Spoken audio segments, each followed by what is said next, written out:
Hey everyone, welcome back to Corporate Decoder, the place where we help you understand the secret language of corporate filings. And today we're diving into some exciting financial maneuvers that might sound complicated, but are actually pretty interesting. We've got a filing from ProFrac's Holding Corp that shines a light on some recent financial agreements and the issuance of new debt. It might not be the most thrilling read for everyone, but for us it's a goldmine of insights into how this company is managing its money and planning for the future. Before we dive in, if you find our simplified explanations helpful, make sure to hit that subscribe button and the notification bell so you never miss a deep dive. Also, we've got a fantastic community over on our Discord server, linked in the description below, where we discuss these filings and much more. So what is the big news here? ProFrac's Holding Corp is making some significant tweaks to its debt agreements and bringing in more funding. Think of it as rearranging the furniture in your financial house to make it more stable, or to prepare for some renovations. One of the main events here is an amendment to their existing credit agreement, specifically the Alpine Term Loan Credit Agreement. This isn't just a minor tweak, they've entered into what's called Amendment Number 4. Now, what this means in plain English is that they've renegotiated some of the terms of a loan they already had. The key takeaways from this amendment are pretty significant. First, they've reduced the amount of an amortization payment, which is basically a scheduled repayment of the loan for the first 2 quarters of 2026. Instead of paying back a larger chunk, they're paying less. This is like getting a bit of breathing room on your mortgage payments for a short period. And perhaps even more importantly, they've pushed back the deadline for testing something called the total net leverage ratio. This ratio is a crucial measure of how much debt a company has compared to its earnings.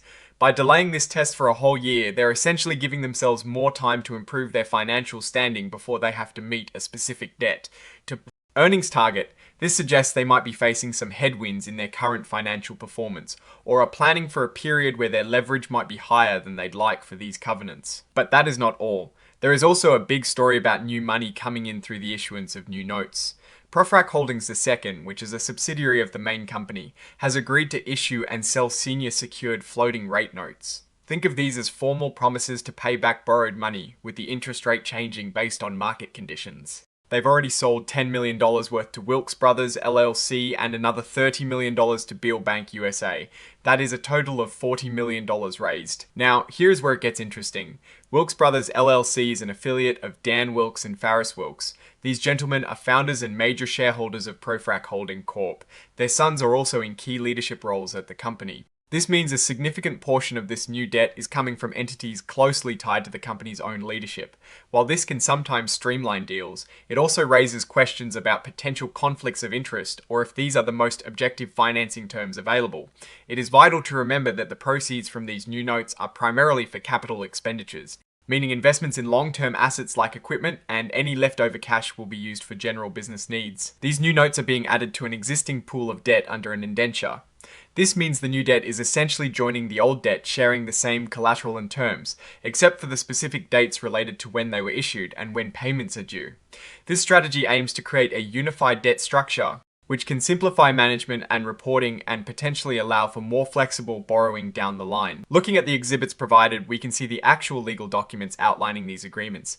This includes the 4th Amendment to the Credit Agreement and the 5th Supplemental Indenture. These are the granular details that confirm the changes we've discussed. It is like seeing the actual blueprint of the house you are renovating.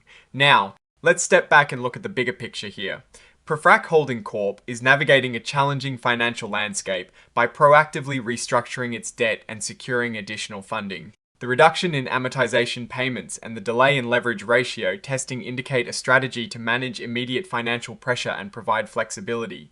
The issuance of new notes, particularly those coming from related parties, highlights the company's need for capital, likely to support its operational growth and capital expenditure plans. However, this reliance on debt, especially from affiliated entities, warrants attention. While it can be an efficient way to raise funds, it is crucial to ensure the terms are fair and that the company doesn't become over-leveraged. The fact that they're pushing back deadlines on financial tests suggests they might be anticipating a period of weaker performance or are actively managing their debt covenants to avoid potential defaults.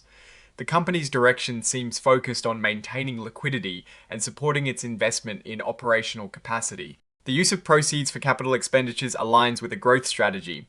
The key risk here is the overall economic environment and the company's ability to generate sufficient earnings to service its debt obligations, especially with floating rate notes where interest expenses can rise. In conclusion, ProFrac Holding Corp is making strategic adjustments to its financial obligations, aiming for greater flexibility and funding its operational growth. The recent amendments in debt issuance are significant steps, but investors should keep a close eye on their leverage ratios and overall profitability. The company is clearly prioritizing its ability to invest in its business, but it needs to do so prudently to ensure long-term financial health. Alright, that is our breakdown of ProFrac Holding Corp. Its latest filing, what is your take on these financial maneuvers and what they signal for the company's future? Drop your thoughts in the comments below.